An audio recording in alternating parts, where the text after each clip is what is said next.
यं ब्रह्म वेदांत विदो वदन्ते परं प्रधानं पुरुषं तथान्ये विश्वोद्गते कारणम् ईश्वरं वा तस्मै नमो विघ्न विनाशनाय।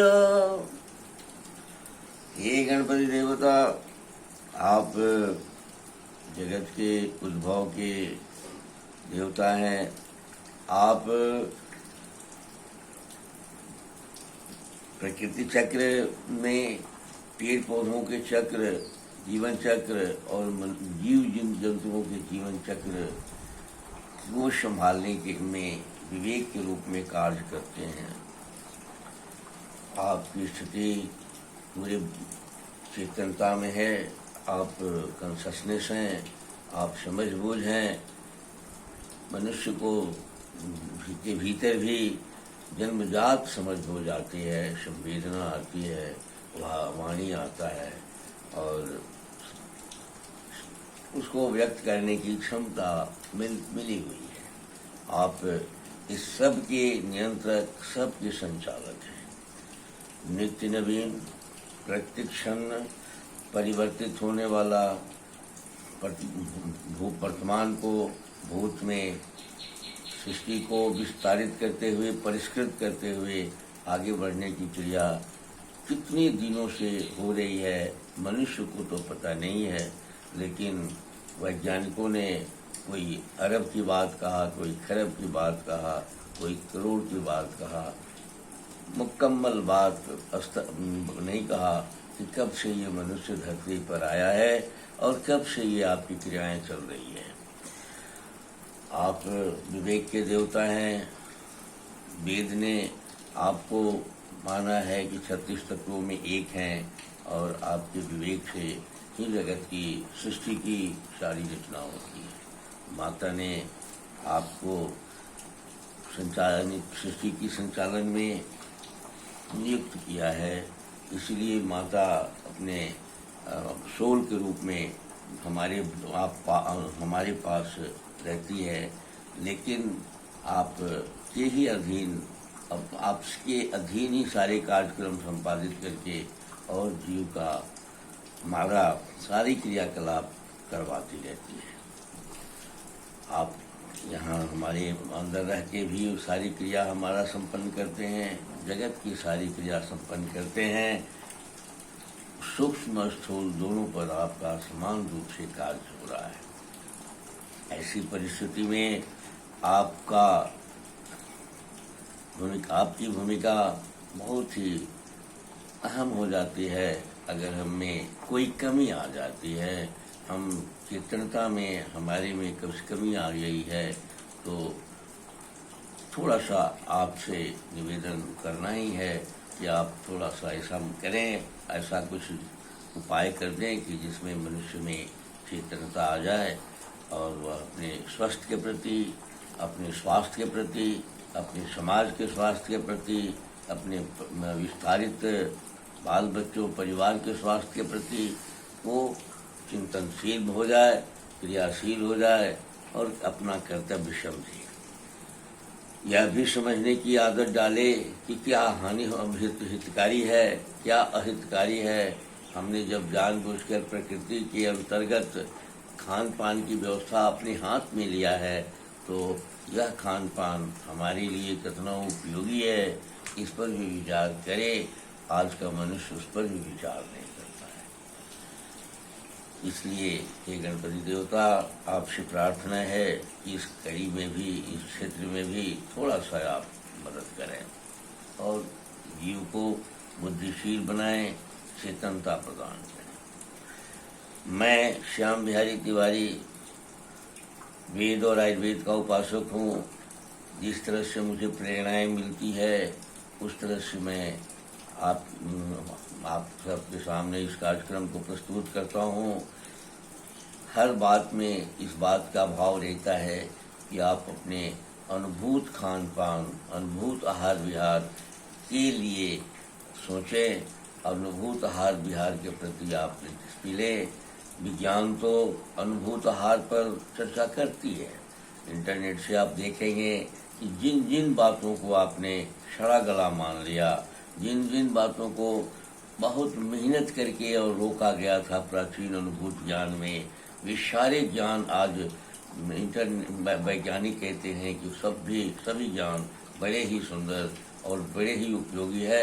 वहाँ तक हमारी भी पहुँच नहीं है, लेकिन मनुष्य के लिए बहुत ही कल्याणकारी है। ये ही कारण है कि आप सारे विश्व के लोग अपने परंपरागत खान पान आहार विहार को कंप्लीट रॉटेन कह के बहिष्कार नहीं किया है, लेकिन हमारे देश के लोग इतने बड़े वैज्ञानिकों की भीड़ हुई है, लगता है कि 135 करोड़ वैज्ञानिक ही पैदा हो गए हैं यहाँ। ये लोग इसको रॉटेन मान के अनुभव को खत्म करके और एक नया विज्ञान, नया रास्ता चलने की कोशिश कर रहे हैं। ऐसी परिस्थिति में मैं आपको जागृत करने के लिए यह कार्यक्रम करने की कोशिश करता हूँ कि आप अपने परंपरागत खान पान रहन सहन पर जहाँ तक हो सके करिए। आज के डेट में हम जहर से खाना पैदा करना और जहर से रख के उसको सड़ने से बचाने के लिए जहर से सुरक्षित रखना, खाने में जहर का प्रयोग करना, ये अकेले काफ़ी है सारे लोगों को सब बीमार डाल देने के लिए, सारे इम्यूनिटी पावर को समाप्त करने के लिए। और इतना बड़ा देश, इतनी बड़े लोग, विद्वानों की बहुत बड़ी भीड़, काबिलों का कमाल सब कुछ है, लेकिन इसके बावजूद भी इन बातों पर विचार करते हुए किसी को पाया नहीं जा रहा है। ऐसी परिस्थिति में आप स्वयं अपने आप अपना उद्धार करें, अपने आप स्वस्थ रहने की आपका प्रयास करें। आप परंपरा खान पान रहन सहन में स्वाद पर आधारित आयुर्वेद की जो पुरानी परंपरा है उसको लाएं। इस कार्यक्रम के अंतर्गत आहार विहार के स्टेज को मैंने बताया कि आहार विहार जब पचता है तो कब किस बात में कैसे वो किसे स्टेज में चलता है। आज आहार विहार में स्वाद पर मैं बात कर रहा हूँ। शेष स्वाद में सारी प्रकृति की भोजन करने की सारी बातें छिपी हुई है।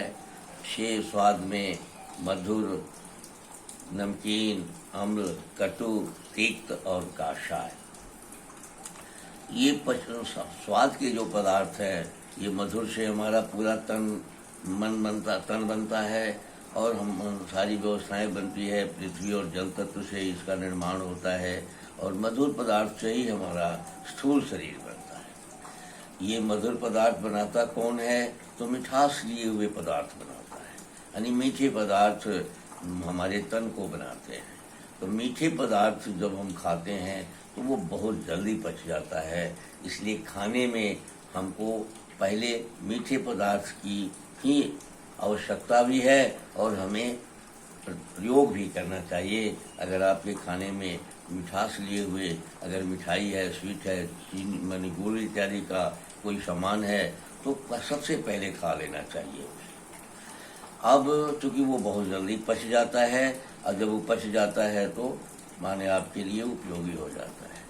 सेकंड में नमकीन पदार्थ, क्योंकि नमकीन पदार्थ भी आप बहुत जल्दी ही पच जाता है, वह भी हमारा स्टोमक में आमाशय में पच जाता है।